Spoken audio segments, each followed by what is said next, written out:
অনেকে তো মনে করে হাসরের মাঠটা আসমানের উপরে হবে। না না না না, হাসরের ময়দান আসমানের উপরে হবে না।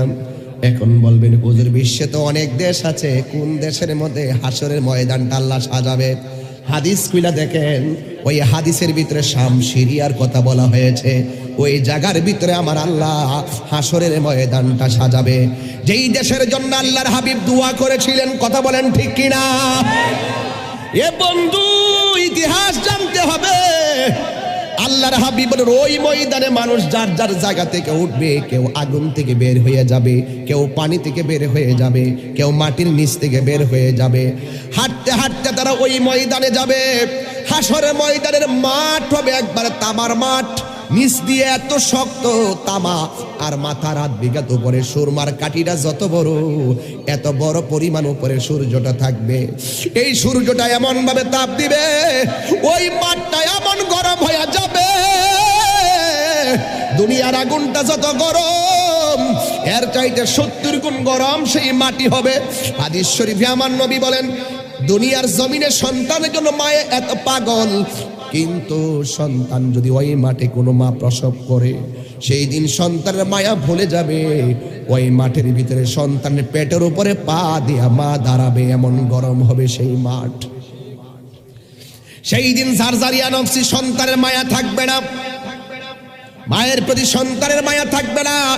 সবার মুখের মধ্যে ইয়া নফসি ইয়া নফসি বলে কাঁদবে। 8 বিঘা উপরে সূর্য থাকবে, আর মানুষের মাথার মগজগুলো খুলে যাবে।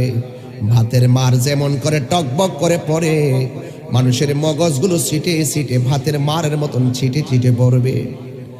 মানুষগুলা কেউ গিরা পানিতে সাঁতার কাটবে, কেউ হাঁটু পানিতে সাঁতার কাটবে, কেউ কোমর পানিতে সাঁতার কাটবে।